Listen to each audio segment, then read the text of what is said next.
guys, welcome back to another movie review. Today we are reviewing Doctor Strange and the Multiverse of Madness.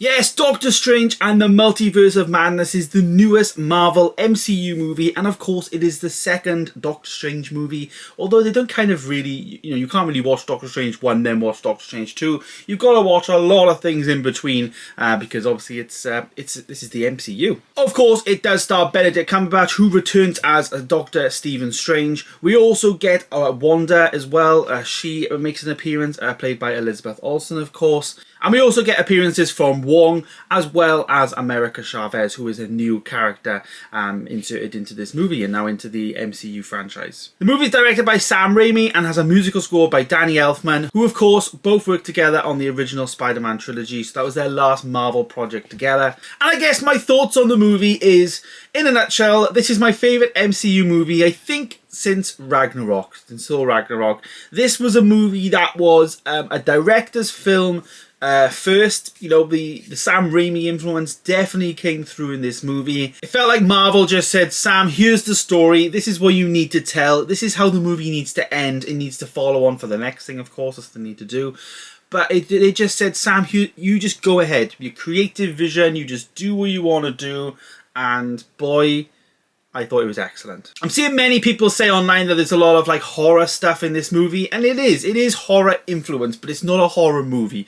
Don't get afraid about it, oh, I don't want to go and see it, I'm not really into horrors and stuff. It has horror elements, and there is one or two jump scares in there, but nothing like a traditional horror. It does have some sort of camera movements, which I guess you would associate with a horror, as well as the soundtrack and the score, having some elements that you would associate with a horror, but it's not a horror movie. But what I will say, for me, I really enjoyed it, and I thought it was a breath of fresh air, really, this type of genre going into the MCU.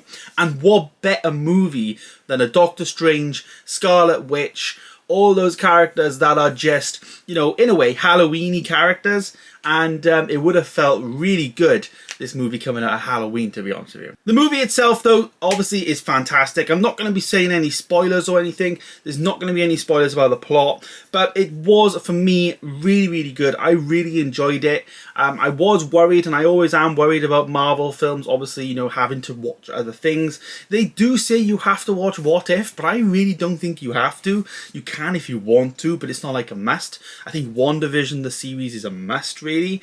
And I also think Spider-Man No Way Home is a must as well.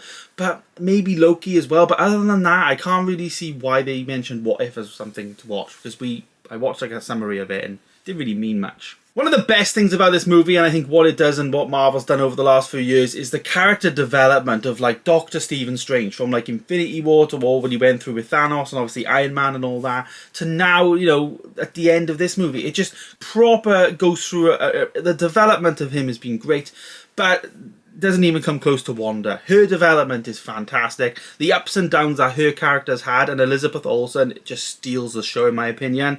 This feels like the Wanda movie rather than the Doctor Strange movie in some elements, but they both played very, very good characters, and they just played it really well, and I was very, very surprised and pleasantly surprised with it. The newest character, America Chavez, as well, she was very, very good. I'm really excited to see what they're going to do with her. It was a 2-hour movie. Didn't feel like we needed to know any more about her, but also didn't feel like we needed to know any less about her. So I think they just gave her a really good treatment, inserted her into the movie, and right from the get-go, it was just madness. Multiverse madness.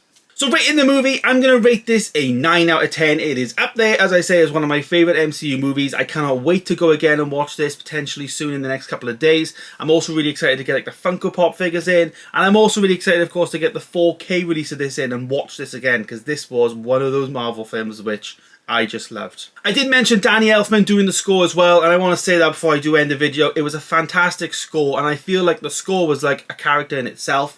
It's really energetic. The suspense building added with Sam Raimi's directional performance, I think, was fantastic. And then, of course, all the performances by the cast was just really, really good.